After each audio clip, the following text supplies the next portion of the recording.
आज तो बहुत मज़ा आएगा। काफ़ी सालों बाद हम कुछ अपने लिए कर रहे हैं। सच में मैं बहुत खुश हूँ आज। मैं आज भी आपसे बहुत प्यार करती हूँ। I love you my dear पतिदेव। लेकिन पत्नी सेजल से अपने प्यार का इजहार किए बिना ही गौरव ने कहा, अरे अरे, आज क्या तारीफ़ों की पुल बांधे जा रही हो। देखो ज़रा टाइम क्या हो रहा है। मेहमानों के आने का वक्त हो चुका है। तुम जल्दी से तैयार हो जाओ, मैं तब तक दूसरे इंतज़ाम देख लेता हूँ। गौरव ने अपनी पत्नी सेजल से कहा। तभी सेजल ने गौरव को याद दिलाने की गरज से कहा, अरे याद से आप शालिनी दीदी और जीजा जी को भी फ़ोन कर दीजिए। आप उन्हें फ़ोन अभी कीजिए और पूछिए कि उन्हें कोई दिक्कत तो नहीं है ना। वैसे वे आज आती तो मज़ा आता। अब कल तो पार्टी नहीं रहेगी। अच्छा बाबा, पूछ लूँगा, पहले तुम तैयार हो जाओ। मुझे तो लग रहा है तुम आज 2-3 घंटों से पहले बाहर आओगी ही नहीं। शाम के 8 बजते ही सारे मेहमान घर पर आ चुके थे। कार्यक्रम की शुरुआत हो चुकी थी। दरअसल सेजल और गौरव की शादी की आज सालगिरह थी। दोनों के चेहरे खुशी से दमक रहे थे। दोनों ही मुंबई में रहते हैं। गौरव अमेरिका बेस्ड कंपनी में सीनियर पोस्ट पर है, तो वहीं सेजल भी एक कंपनी में अच्छी पोस्ट पर नियुक्त है। आज सेजल तैयार होकर सबके सामने आई तो बस सब उसे देखते ही रह गए। दोनों पति पत्नी ने अपने करीबी दोस्तों को बुला रखा था। जहां गौरव के दोस्त सेजल की खूबसूरती को देखकर ठंडी आहें भर रहे थे, वहीं गौरव का सेजल के प्रति दीवानापन देखकर उसकी सहेलियां भले हंस रही हों, पर मन ही मन जल भून रही थीं। केक काटने के बाद कुछ कपल्स गेम्स का आयोजन किया गया। उनमें भी सेजल और गौरव तो छाए ही रहे। पार्टी खत्म हुई। सब दोस्तों को विदा करने के बाद सेजल और गौरव भी अपने अपने कमरे रूपी उन ग्रहों में छिप गए जहाँ पर बस वे ही थे। वे आज के उन युगल के लिए उदाहरण हैं जो साथ होकर भी साथ नहीं हैं। दोनों ही जिंदगी की दौड़ में इतना तेज भाग रहे हैं कि उनके हाथ कब छूट गए पता ही नहीं चला। कल शाम तक गौरव की दीदी और जीजाजी आ जाएंगे। सेजल ने पूरे दिन की छुट्टी ले ली। नौकरों की मदद से घर की सज्जा में थोड़ा परिवर्तन कर दिया। गौरव भी सीधे दफ्तर से दीदी और जीजाजी को लेने चला गया। शाम को दरवाजे की घंटी बजी तो सेजल ने दौड़कर दरवाज़ा खोला। अपने ससुराल में वह सबसे करीब शालिनी दीदी के ही थी। शालिनी एक बिंदास स्मार्ट महिला थी जो एकदम सच बोलने वाली है। सेजल अपनी ननंद शालिनी के साथ ही अपने पति गौरव, अपने सास ससुर की भी बिना हिचक की बुराई कर सकती है। शालिनी के साथ उसका ननंद का नहीं बल्कि बड़ी दीदी का रिश्ता था। शालिनी सूट में बेहद दिलकश लग रही थी। सेजल भी सफ़ेद गाउन में बहुत सुंदर लग रही थी। ननंद शालिनी को अकेला देख सेजल ने कहा, अरे दीदी आप अकेली, जीजा जी कहाँ हैं? वे तो साथ आ रहे थे ना। अरे क्या बताऊँ सेजल, उन्हें तो अपने कामों से छुटकारा मिले तब न वह कहीं शामिल हो पाए। अब अगली बार का उन्होंने पक्का वादा किया है कि साथ आएंगे। सेजल को बाहों में भरते हुए शालिनी बोली, सेजल तुम कब अधेड़ लगोगी? अभी भी बस 25 साल की लग रही हो। जिस दिन तेरा मोटापा थोड़ा कम होगा मोटी। पीछे से गौरव की हंसी सुनाई दी। रात के खाने में सब कुछ शालिनी की पसंद का था। कड़ी चावल, पालक के पकौड़े, सूखी भिंडी और रोटी और गाजर का हलवा। ऐसा लगता ही नहीं कि भाभी के घर आई हूँ। ऐसा लगता है कि मम्मी पापा के घर में हूँ। शालिनी भराई आवाज़ में बोली। सुबह शालिनी जब 9 बजे सोकर उठी तो सेजल नाश्ते की तैयारी में लगी हुई थी। घर मेरी भतीजियों के बिना कितना सुना सुना सा लग रहा है, शालिनी ने कहा तो सेजल और गौरव एक दूसरे की तरफ सुनी आंखों से देख रहे हैं। यह दीदी की अनुभवी आंखों से छिपा नहीं रहा। जैसे एक आम शादी में होता है, ऐसे ही कुछ कहानी उनकी शादी की भी थी। कुछ साल तक वे भी एक दूसरे के प्यार में गोते लगाते रहे और समय बीतते बीतते उनका प्यार भी खत्म हो गया। फिर शुरू हुई एक दूसरे को अपने जैसा बनाने की खींचातानी। उस खींचातानी में रिश्ता कहाँ चला गया किसी को नहीं पता चला।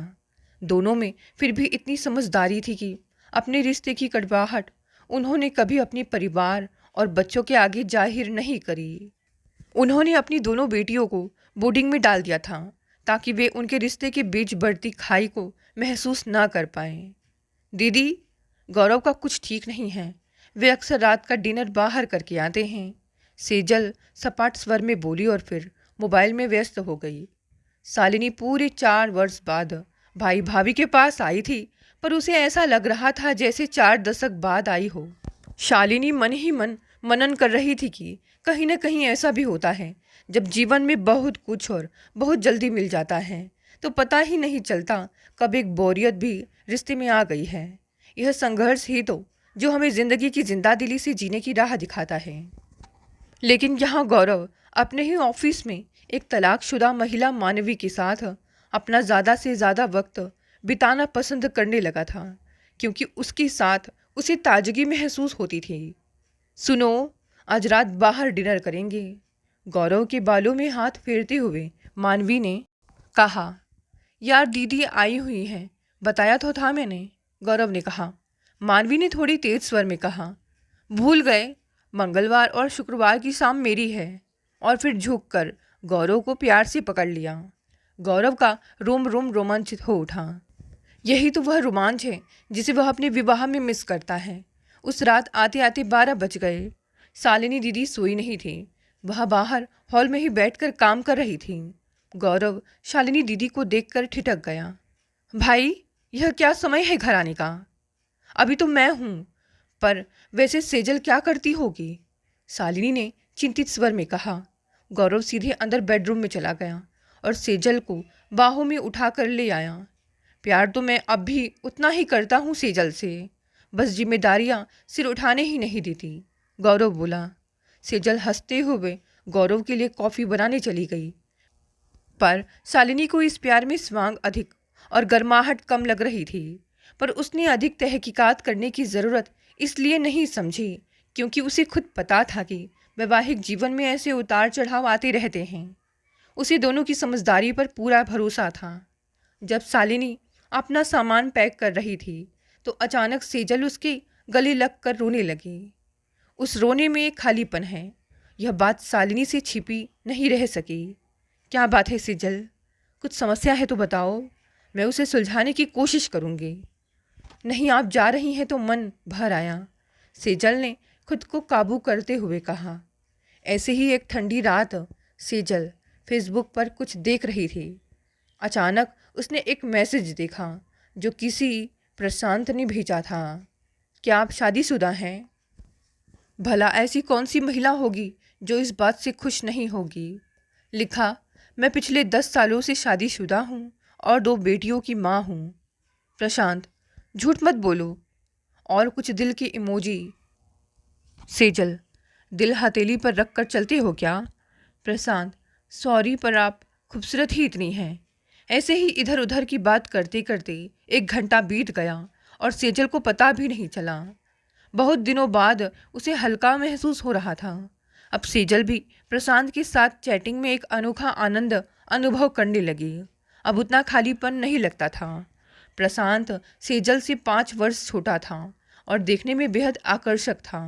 प्रशांत जैसा आकर्षक युवक सेजल के प्यार में पड़ गया है, यह बात सेजल को एक अनोखी नशे से भर देती थी।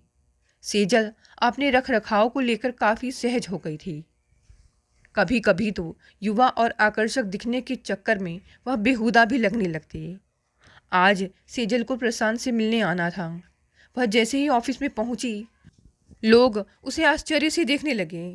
काली स्कर्ट और सफ़ेद शर्ट में वह थोड़ी अजीब लग रही थी। उसके शरीर का थुलथुलापन साफ नजर आ रहा था। जब वह प्रशांत के पास पहुंची तो प्रशांत भी कुछ देर तक तो चुप रहा, फिर बोला, आप बहुत अच्छी लग रही हो, एकदम कॉलेज गर्ल। दोनों काफ़ी देर तक बातें करते रहे। अब दोनों में एक गहरी दोस्ती हो गई। शुरू शुरू में गौरव और सेजल दोनों ही आसमान में उड़ रहे थे, पर उनके नए रिश्ते की नींव ही भरम पर थी। कुछ पल की खुशी, फिर लंबी तन्हाई और खामोशी। आज प्रशांत का जन्मदिन था। सेजल उसे सरप्राइज देना चाहती थी। सुबह ही वह प्रशांत के फ्लैट की तरफ चल पड़ी। उपहार उसने रात में ही ले लिया था। 5 मिनट तक घंटी बजती रही, पर किसी अनजान युवक ने दरवाज़ा खोला। जी कहिए, किससे मिलना है आंटी? सेजल बहुत बार आई थी, पर प्रशांत ने कभी नहीं बताया था कि वह फ्लैट और लोगों के साथ शेयर कर रहा है। बोली, जी प्रशांत से मिलना है। तभी प्रशांत भी आंखें मलते हुए आया और कुछ रूखे स्वर में बोला, जी मैडम बोलिए, क्या काम है? पहले भी बोला था बिना फ़ोन किए मत आया कीजिए। सेजल कुछ नहीं बोल पाई, जन्मदिन की शुभकामना तक न दे पाई, गिफ्ट भी वहीं छोड़कर बाहर निकल गई। जाते जाते उसके कानों में यह स्वर टकरा गया, यार ये आंटी क्या पागल है जो तुझसे मिलने सुबह सुबह आ गई। प्रशांत ने पता नहीं क्या कहा, पर एक सम्मिलित ठहाका उसे अवश्य सुनाई दे रहा था, जो दूर तक उसका पीछा करता रहा। वह दफ्तर जाने की बजाय घर आ गई और बहुत देर तक अपने को आईने में देखती रही। हाँ, वह आंटी ही तो है, पर सबसे अधिक दुख उसे इस बात का था कि प्रशांत ने उसे अपने दोस्तों के आगे पूरी तरह नकार दिया था। एक हफ्ते तक सेजल और प्रशांत के बीच मौन पसरा रहा। फिर अचानक एक दिन एक मैसेज आया, जान आज मौसम बहुत बेईमान है, आ जाओ फ्लैट पर। सेजल ने मैसेज अनदेखा कर दिया। चंद मुलाकातों के बाद ही अब प्रशांत उसे बस ऐसे ही याद करता था। ऑफिस पहुंची ही थी कि फिर से मैसेज आया, जानू आई एम सॉरी, प्लीज़ एक बार आ जाओ, मैं तुमसे कुछ कहना चाहता हूँ। सेजल जानती थी वह झूठ बोल रहा है, पर फिर भी दफ्तर के बाद प्रशांत की फ्लैट पर चली गई, शायद सब कुछ हमेशा के लिए ख़त्म करने के लिए। पर फिर से वही कहानी दोहराई गई। सेजल, प्रशांत, तुम्हें मेरी याद बस इसीलिए आती है। उस रोज़ तो तुम मुझे मैडम बुला रहे थे, तुम क्या बुलाओगी गौरव के सामने मुझे? हम दोनों ज़रूरतों के लिए बंधे हुए हैं। प्रशांत ने उसे आईना दिखाया। सेजल को बुरा लगा, पर यह वह कड़वी सच्चाई थी जिसे वह सुनना नहीं चाहती थी। प्रशांत ने उसे बाहों में भर लिया। ज़्यादा सोचो मत, जो है उसे ऐसे ही रहने दो, भावनाओं को बीच में मत लाओ। सेजल थके कदमों से अपने घर रूपी सराय में चली गई। क्यों वह सब कुछ जानकर भी बार बार प्रशांत की तरफ खींची चली जाती है, यह रहस्य उसे समझ नहीं आता। काश वह लौट पाए पुराने समय में, पर यह एक खालीपन था जिसे वह चाह कर भी नहीं भर पा रही थी। घर जाकर बैठी ही थी कि गौरव गुनगुनाता हुआ घर में घुसा और सेजल से बोला, 3 दिन की मीटिंग के लिए कोलकाता जा रहा हूँ, पैकिंग कर देना। तुम्हारी खुशी देखकर तो नहीं लग रहा है कि तुम मीटिंग के लिए जा रहे हो। यार, तो रोते हुए जाऊं क्या? सेजल को खुद समझ नहीं आ रहा था कि उसे ईर्ष्या क्यों हो रही है। वह खुद भी तो यही सब कर रही है। गौरव के जाने के बाद एक बार मन करा कि प्रशांत को बुला ले, फिर उसने अपने आप को रोक लिया। प्रशांत को भावनाओं से ज़्यादा शरीर की दरकरार थी। आज उसे अपना मन बांटना था, पर समझ नहीं आ रहा था कि वह क्या करे। मन किया गौरव को फ़ोन कर ले और बोले, लौट आओ उन्हीं राहों पर जहाँ सफ़र की शुरुआत करी थी।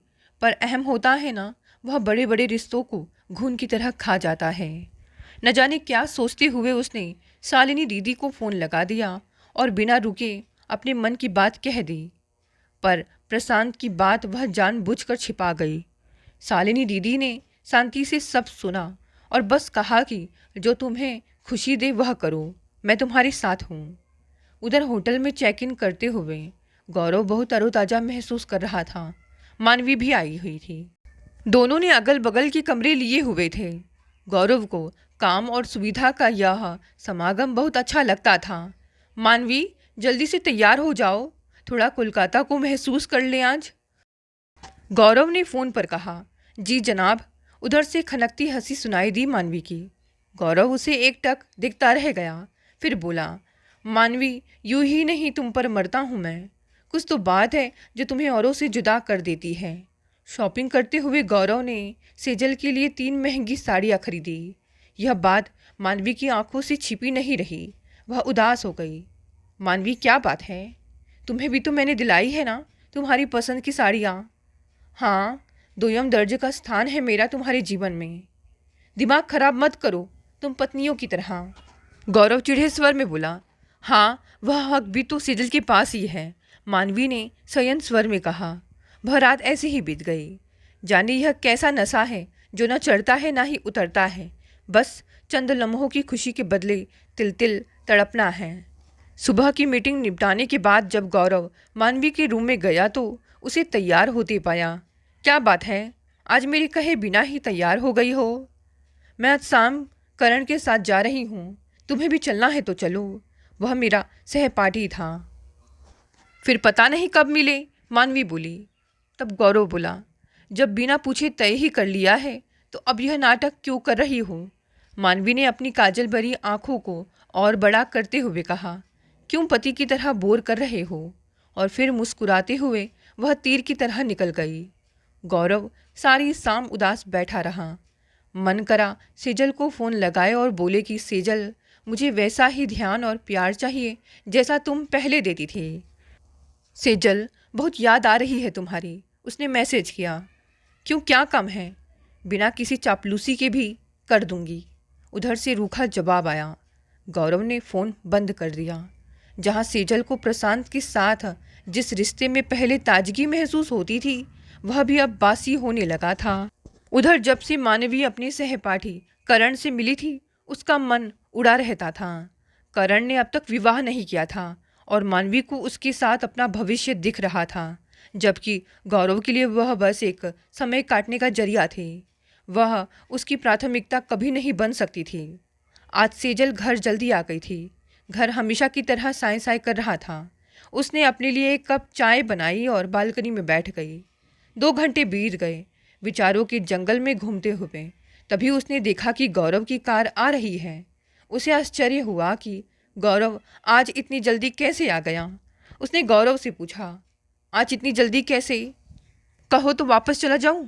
सेजल हंसकर बोली, नहीं, ऐसे ही पूछ रही थी। उसकी बात का कोई जवाब दिए बिना गौरव सीधा अपने कमरे में चला गया और अपनी शादी की सीढ़ी लगाकर बैठ गया। सेजल भी आकर बैठ गई। दोनों अकेली भावनाओं के बियाबान के जंगल में घूमने लगे। मन भीग रहे थे, पर लौटकर आने का एहसास कौन पहले करेगा?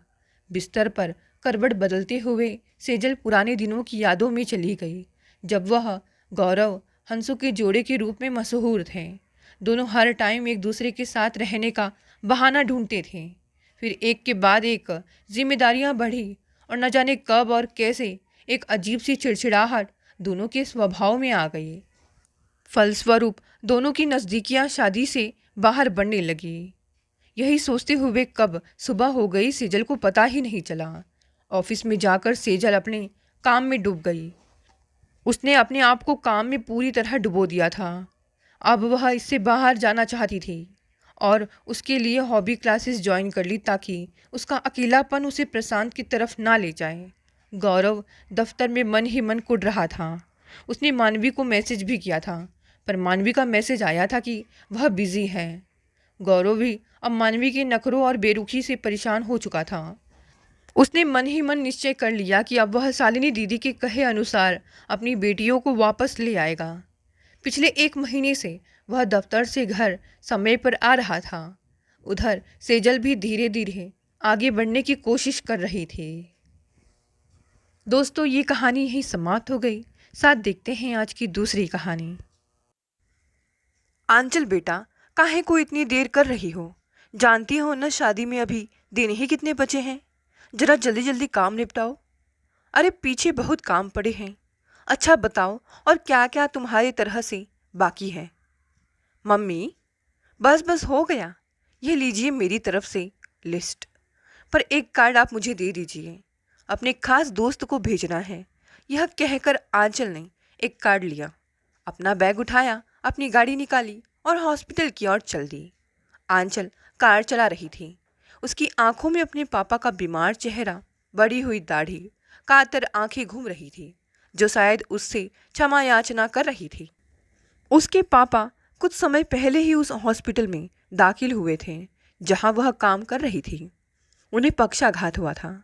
उसके मम्मी पापा जब वह 15 साल की थी, एक दूसरे से अलग हो गए थे। पापा तो मम्मी से अलग हो गए, लेकिन उसका हृदय पापा की याद में तड़पता रहा था। मम्मी के अथक प्रयास व कड़ी मेहनत ने उसके पैरों तले ठोस जमीन दी। वह डॉक्टर बन गई। मम्मी के सामने पापा का नाम लेना भी मुश्किल था और वह इसको गलत भी नहीं समझती थी। आखिर जिस सहचर पर मम्मी को अथाह विश्वास था, जिसकी उंगली पकड़े वह जीवन डगर पर निश्चिंत हो आगे बढ़ रही थी, वही एक दिन चुपचाप अपनी उंगली छुड़ाकर चल देगा, यह तो वह सोच भी नहीं सकती थी। जीवन साथी के धोखे के बाद तो मम्मी की दुनिया में उनकी स्कूल की छोटी सी नौकरी और आंचल के अलावा किसी के लिए भी जगह नहीं थी। आंचल गाड़ी खड़ी कर अपने केबिन में पहुंची तो बाहर मरीजों की भीड़ लगी हुई थी। उसकी सहयोगी डॉक्टर केबिन में बैठी हुई थी। हेलो डॉक्टर राखी, कैसी हैं आप? फाइन। डॉक्टर, आज आपको देर हो गई, मरीजों की भीड़ लगी है। हाँ, शादी की तैयारी के चलते आजकल थोड़ी देर हो जाती है। इसके बाद आंचल कुछ घंटों के लिए तो अपने आप को भूल ही गई। 1 बजे तक मरीज निपटे। उसने एक कप चाय मंगवाई। धीरे धीरे चाय पीते हुए वह अतीत के दलदल में धंसने लगी। पापा के यूँ चले जाने से वह इतनी आहत हुई थी कि उसने मन ही मन विवाह ना करने का फैसला कर लिया था। उसने सोचा कि वह डॉक्टर है और मानव सेवा व मम्मी की देखभाल में अपनी जीवन गुजार देगी। डॉक्टर उदय ने कितने ही तरीकों से उसके सामने प्रणय निवेदन किया, पर उसने हर बार ठुकरा दिया। जब मम्मी को पता चला तो उन्होंने उसे विवाह करने के लिए बहुत समझाया, पर वह किसी भी तरह से तैयार नहीं हुई। मम्मी के जीवन के भयावह अनुभव से उसके अंदर वैवाहिक जीवन के प्रति भारी कड़वाहट भर गई थी, जिसे वह किसी तरह भी अपने अंदर से निकाल नहीं पा रही थी। थक हार कर मम्मी भी चुप हो गई। लगभग 6 महीने पहले वह हॉस्पिटल का राउंड लगा रही थी कि उसे एक बेड पर जाना पहचाना सा चेहरा नजर आया। क्रिस्काय शरीर, खिचड़ी दाढ़ी, दर्द से कुमलाया चेहरा। वह पहचानने की कोशिश करने लगी। दिमाग पर जोर डाला तो याद आया कि यह तो उसके पापा का चेहरा है। क्या वह इस हाल में यहाँ हो सकते हैं? उसके दिमाग में जैसे भूचाल सा मच गया। उसने नर्स की ओर देखकर पूछा, सिस्टर, इन्हें क्या हुआ है? डॉक्टर, बाईं तरफ लकवा पड़ा है, अब तो कुछ ठीक हो गए हैं। क्या नाम है इस मरीज का? कहते हुए वह खुद सामने लटके चार्ट को देखने लगी। विनीत पुरोहित। चार्ट पर लिखा यह नाम जहर बुझे तीर की तरह उसके दिल के आर पार हो गया। संज्ञा सुनने से वह अपने मरीजों को देखकर वापस चली आई थी। उसका हृदय अपने पापा की ऐसी हालत देखकर करुणा से छटपटा गया था, क्योंकि वह उसके मरीज नहीं थे, पर वह उनके केस में दिलचस्पी लेने लगी। वह जब भी डॉक्टर से उनके बारे में बात करती तो इस बात का ध्यान रखती कि डॉक्टर को यह ना लगे कि वह इस मरीज में इतनी रुचि क्यों ले रही है। उसने अपने पापा को भी यह आभास नहीं होने दिया कि वह उनको पहचान गई है। उसके पापा लगभग 1.5 महीना हॉस्पिटल में रहे। कई बार सोचा कि मम्मी को उनके बारे में बताएं, पर कहने की हिम्मत ना जुटा सकी। उसको यह देखकर आश्चर्य होता कि पापा के 1-2 दोस्त ही उनसे मिलने आते थे। एक दिन वह हॉस्पिटल पहुंची तो उनका बिस्तर खाली था। यह मरीज कहाँ गया सिस्टर? उनको डिस्चार्ज कर दिया गया है डॉक्टर, अब उनका इलाज घर से ही होगा। डॉक्टर, आपके नाम मिस्टर विनीत एक पत्र दे गए हैं, क्या वह आपके जानने वाले थे? सिस्टर ने डॉक्टर आंचल को एक पत्र थमा दिया। पत्र पकड़ते ही उसकी टांगें थरथर आ गई। अपने को संभाल कर वह अपने केबिन में आकर कुर्सी में धंस गई। कांपते हाथों से उसने पत्र खुला। लिखा था, प्रिय आंचल, तुमने मुझे पहचाना हो या ना हो, पर मैं तो तुम्हें पहले दिन से ही पहचान गया था कि तुम मेरी बेटी आंचल हो। तुम्हें अपनी बेटी कहने का हक तो मैं बहुत पीछे छोड़ गया, लेकिन तुम्हारा पिता तो मैं ही हूँ, और यह मेरे लिए फ़ख्र की बात है। बहुत बदनसीब हूँ मैं, जो तुम जैसी बेटी को अपना नहीं कह सकता। जिसके कारण तुम दोनों को छोड़कर आया था, वह तो मुझको छोड़कर कभी की चली गई थी। भला अपनों का दिल दुखाकर किसी को सुख मिल सकता है कभी? यह भूल गया था मैं। तुम दोनों को अकेला छोड़ाया था। आज खुद भी अकेलेपन की सज़ा भुगत रहा हूँ। तुम दोनों माँ बेटी का अपराधी हूँ मैं। मेरा अपराध क्षमा के योग्य तो नहीं, पर हो सके तो मुझे माफ़ कर देना। आगे के शब्द उसकी आंसू भरी आंखों में धुंधला गए। उसने आंखें बंद कर पीछे सिर टिका दिया। आंसू रुकने का नाम नहीं ले रहे थे। मम्मी का इतने सालों का अकेलापन, उनकी छटपटाहट, अपने युवा हो रहे मन का बिना पापा के अजीब सा अकेलापन, भय, सब कुछ मानस पटल पर उभर आया था। जिंदगी के वे सब लम्हे याद आ गए जब पापा की कमी शिद्दत से खलती थी। बिना पुरुष के साथ के मम्मी को कई बार कमज़ोर पड़ते भी देखा था। पापा के इतने बड़े अपराध के बाद भी उसका मन उन्हें प्यार करता था, लेकिन उन्हें माफ़ करने या ना करने का अधिकार सिर्फ मम्मी को ही था। मम्मी यदि उन्हें माफ़ कर दे तो उसके लिए उन्हें फिर से अपनाना मुश्किल नहीं था। पापा के माफ़ीनामे को पढ़ने के बाद विवाह के प्रति जो नफ़रत की सीला उसके दिल पर पड़ी थी, वह धीरे धीरे पिघलने लगी थी। उसने डॉक्टर उदय को अपने आसपास आने की ढील दे दी और अंत में उनका प्रणय निवेदन उसने स्वीकार कर लिया था। मम्मी उसकी विवाह की स्वीकृति या खुशी से बौरा सी गई। माँ की बेरौनक जिंदगी में उसकी खुशियाँ व सफलता ही तो रंग भर सकते थे, बाकी था ही क्या। पर पापा के बारे में जानकर उसे मम्मी की ज़िंदगी फिर भी अच्छी लग रही थी कि उनकी ज़िंदगी में उससे जुड़ी खुशियाँ तो थी। पापा की ज़िंदगी में तो कुछ भी नहीं था सिवा भीषण अकेलापन, अपने परिवार को छोड़ देने का दर्द और साथ में उनकी इस बीमारी के। लेकिन कैसे बताए मम्मी को। वह कई दिन तक इसी कसमकस में रही थी। मम्मी उत्साहित हो उसकी शादी की तैयारियों में लग गई थी। वह दिन भर हॉस्पिटल से थक कर चूर होकर घर आती और बेसुध सी बिस्तर पर पड़ जाती। मम्मी की वह जरा भी मदद नहीं कर पा रही थी। एक दिन रात को उसकी नींद खुली, प्यास महसूस हुई तो पानी पीने के लिए उठ गई। बगल में नज़र पड़ी तो बिस्तर खाली था। मम्मी शायद बाथरूम गई होंगी, सोचकर वह पानी पीकर लेट गई। थोड़ी देर तक जब मम्मी वापस नहीं आई तो उसने बाथरूम में झांका, वहाँ कोई नहीं था। वह बाहर आई। बालकनी में मम्मी कुर्सी पर बैठी चुपचाप अंधेरे को घूर रही थी। मम्मी, आप यहाँ बैठी हैं, नींद नहीं आ रही है क्या? वह भी कुर्सी खींचकर उनकी बगल में बैठ गई। शादी की तैयारियों के कारण आप बहुत थक गई हैं, अपना ख्याल रखिए, कहकर उसने मम्मी की तरफ देखा। धुंधलाती चांदनी में उनकी आंखों का गीलापन उसने लक्ष्य कर लिया। क्या हुआ मम्मी, आप रो रही थी? उसने स्नेह से पूछा। मैं विदा होने वाली हूँ इसलिए। उनका मूड ठीक करने के लिए उसने हल्का सा परिहास किया। लेकिन मेरे विदा होने की नौबत नहीं आएगी। या तो उदय विदा होकर यहाँ आएगा, फिर आप मेरे साथ चलेंगी। मम्मी की आंखों की नमी बूंद बनकर गालों पर लुढ़क गई। वह कोमलता से उनके आंसू पोंछते हुए बोली, मम्मी क्या बात है? खुशी के आंसू हैं पगली। मम्मी हल्का सा मुस्कुराई। हर लड़की विदा होकर अपने ससुराल जाती है, तू भी जाएगी। मैं तेरे साथ कैसे जा सकती हूँ? मेरी शोभा तो अपने ही घर में रहने में है बेटा। यह तेरा मायका है। जब जब तू अपने मायके आएगी तो तेरे आने के लिए भी तो एक घर होना चाहिए। मेरे लिए तो यह खुशी की बात है कि तू इसी शहर में रहेगी और आती जाती रहेगी। कहते कहते मम्मी चुप हो गई। वह साफ महसूस कर रही थी कि मम्मी अंधेरे में घूरते हुए अपने आंसू पीने का असफल प्रयास कर रही हैं। मम्मी, वह धीरे से उनकी हथेली अपने हाथों में लेकर सहलाती हुई बोली, पापा की याद आ रही है ना? कहकर उसने मम्मी की प्रतिक्रिया देखने के लिए उनके चेहरे पर अपनी नज़रें गड़ा दी। पापा का नाम सुनकर हमेशा की तरह मम्मी इस बार भड़की नहीं, ना ही कोई जवाब दिया, बस चुपचाप अपने आंसू पोंछती रहीं। है ना मम्मी? उनकी तरफ से कोई जवाब नहीं आया। थोड़ी देर के लिए दोनों के बीच चुप्पी पसर गई। मम्मी ने अपनी प्रश्नवाचक नज़रें उसके चेहरे पर गड़ा दी। यदि आज पापा लौट आए और अपने किए की माफ़ी मांगे तो क्या आप उन्हें माफ़ कर देंगी? नाजुक समय था, कोमल मूड था, सो बिना भड़के बेटी का गाल थपक कर बोली, तो क्यों बेकार की बात सोचती है आंचल? वह हमारे ही होते तो जाते ही क्यों, और आना ही होता तो अभी तक क्यों नहीं आए?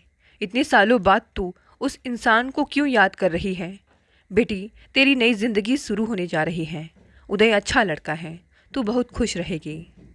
मैं ही नहीं मम्मी, हम दोनों ही तो उनको याद कर रहे हैं। सुनकर मम्मी की आंखें एक बार फिर बरस गई।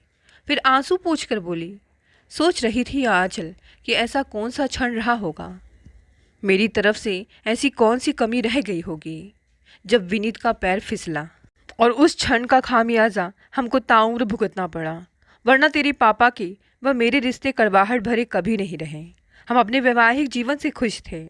वह औरत अगर उनके जीवन में नहीं आई होती तो तेरे पापा भटके नहीं होते। आज हमारी ज़िंदगी कितनी खुशहाल होती और मेरी ज़िंदगी की शाम इतनी अकेली नहीं होती। कैसे कटेगी आगे की ज़िंदगी? ज़िंदगी की शाम में जीवन साथी की कमी सबसे अधिक खलती है आंचल। याद रखना, तुम और उदय एक दूसरे के प्रति हमेशा ईमानदार रहना और इतने करीब रहना कि बीच में कोई तीसरा अपनी जगह नहीं बना पाए। क्या सोच रही हैं डॉक्टर आंचल? ड्यूटी का समय ख़त्म हो गया है, घर नहीं जाना है क्या? डॉक्टर राखी का स्वर सुनकर आंचल वर्तमान में लौट आई। आंखें खोली तो देखा कि उसकी सहयोगी डॉक्टर राखी उसे आश्चर्य से देख रही थी। क्या बात है डॉक्टर आंचल, आप रो रही थी? नहीं नहीं, बस ऐसे ही कुछ पुरानी बातें याद आ गई थी। वह अपनी गीली आंखें पोंछती हुई बोली। उसने अपना बैग खोलकर अंदर रखा। कार्ड दोबारा दिखा। उस पर्ची को भी देखा जिस पर उसने पापा का पता लिखा था और जिसे उसने हॉस्पिटल के रिकॉर्ड से हासिल किया था। बैग कंधे पर डालकर वह बाहर निकल गई। विनीत पुरोहित का पता ढूंढते ढूंढते जब आंचलों के घर पहुंची तो शाम गहरा रही थी। धड़कते हृदय से उसने घंटी बजा दी। अंदर की आवाज़ पास आती हुई लग रही थी। थोड़ी देर बाद दरवाज़ा खुल गया। विनीत पुरोहित उसे आश्चर्य व खुशी से भौचक हो निहार रहे थे। तुम डॉक्टर आंचल हो ना? हाँ पापा, वह कठिनाई से बोल पाई। बरसों बाद पापा बोलने के लिए उसे काफ़ी प्रयास करना पड़ा। आओ, अंदर आओ बेटी। विनीत पुरोहित की खुशी का वेग उनके हाव भाव से संभल नहीं पा रहा था। शायद वह समझ नहीं पा रहे थे कि क्या करें और क्या ना करें। हृदय में उठते तूफान को थामते हुए हाथ का कार्ड पकड़ाते हुए बोली, यह मेरी शादी का कार्ड है, आप जरूर आइएगा। तुम्हारी शादी हो रही है? वह खुशी से बोले। फिर कार्ड पकड़ते हुए धीरे से बोले, तुम्हारी मम्मी जानती है सब कुछ? हाँ, वह झूठ बोल गई। आप जरूर आइएगा, कहकर वह बिना एक क्षण भी रुके वापस मुड़ गई। विनीत पुरोहित अंदर आ गए।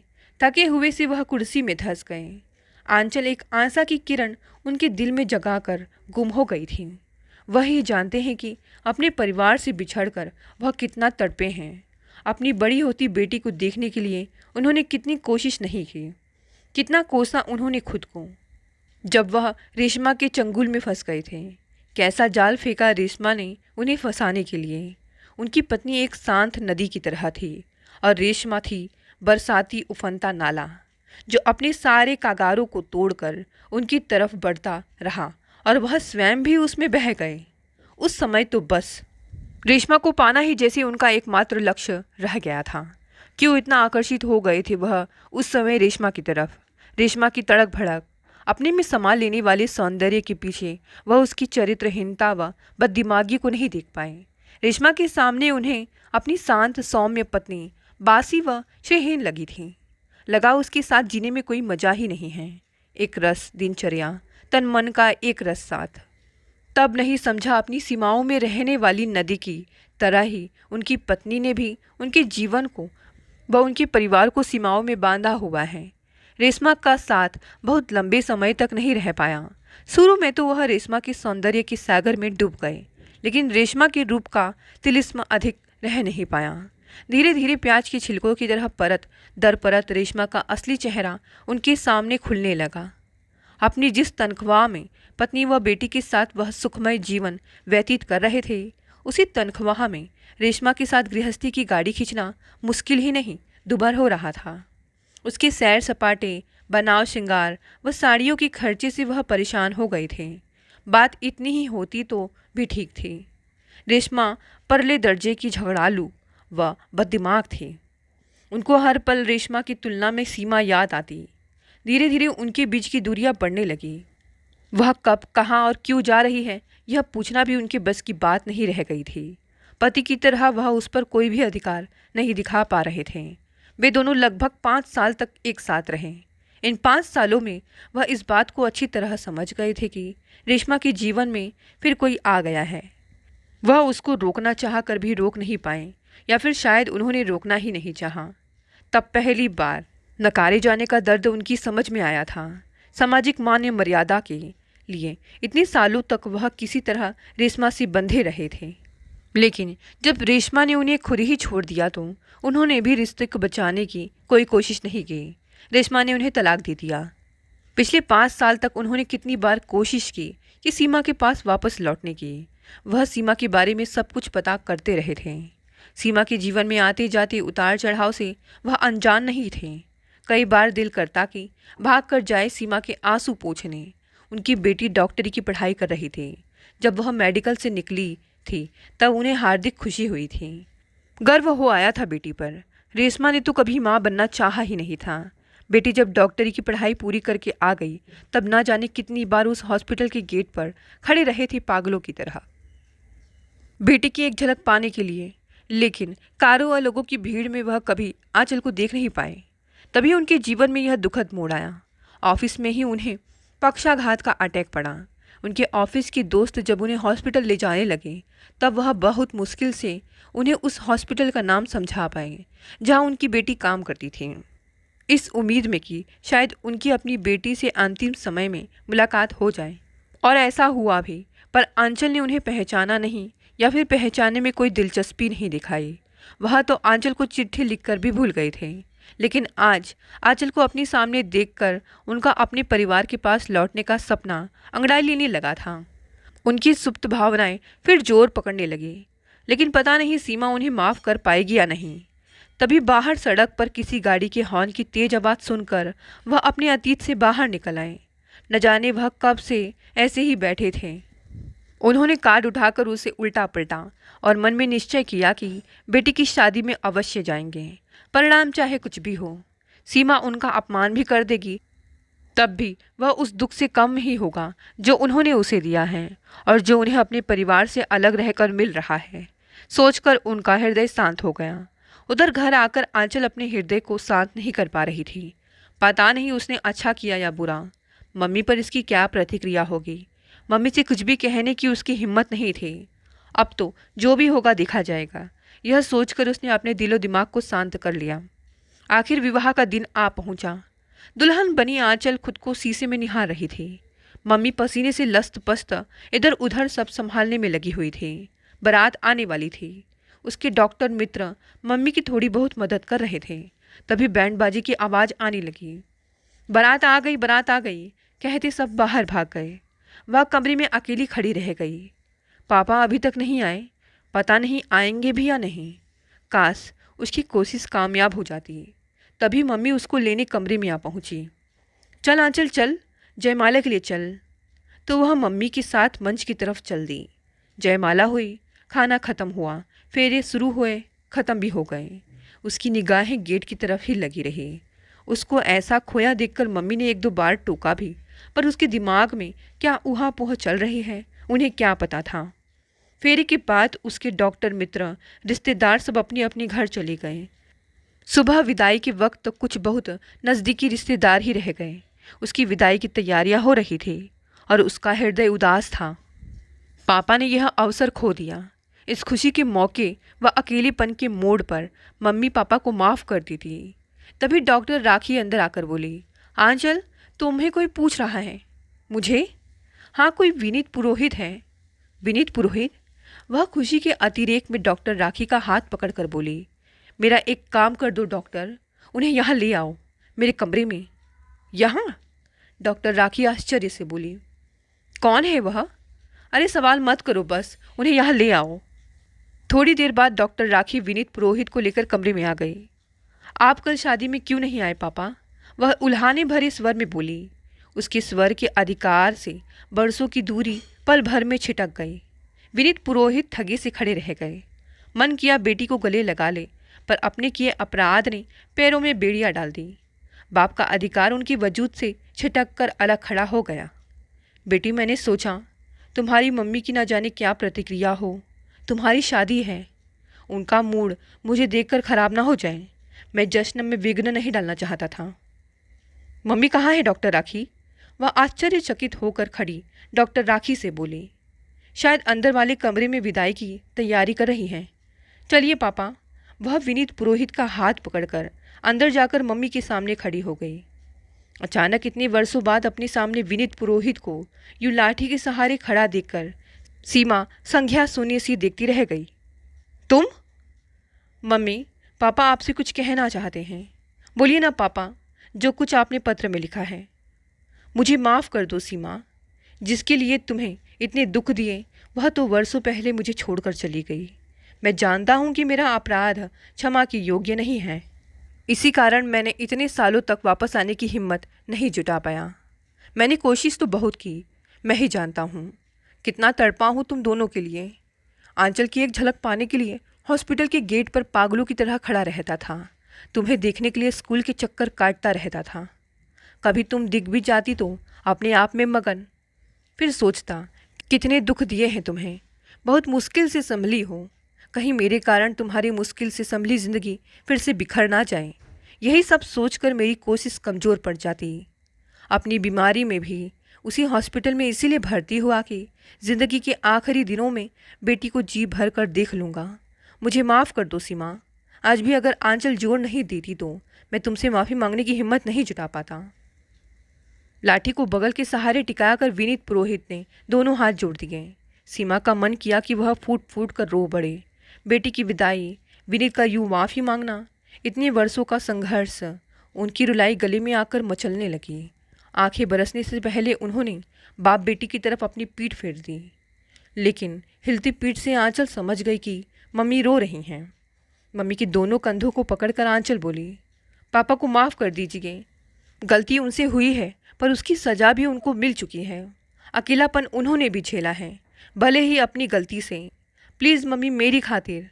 उसने मम्मी का चेहरा धीरे से अपनी तरफ किया। बहुत बड़ी हो गई है तू यह सब करने के लिए, मम्मी रूंधी आवाज़ में बोली, पर उनकी आवाज़ में गुस्सा नहीं बल्कि हार कर जीत जाने का एहसास था। मम्मी, मैं इस घर को, अपने परिवार को पूर्ण देखना चाहती हूँ। कहते हुए आंचल ने पापा का हाथ पकड़कर उन्हें पास खींच लिया। सीमा ने भरी नज़रों से विनीत की तरफ देखा, जैसे कह रही हो, तुम मेरी जगह होते तो क्या माफ़ कर देते जो मैं करूं? लेकिन विनीत पुरोहित ने हिम्मत करके सीमा के कंधों के चारों तरफ अपनी बाहें फैला दी। रोती हुई वह पति विनीत के कंधे से लग गई।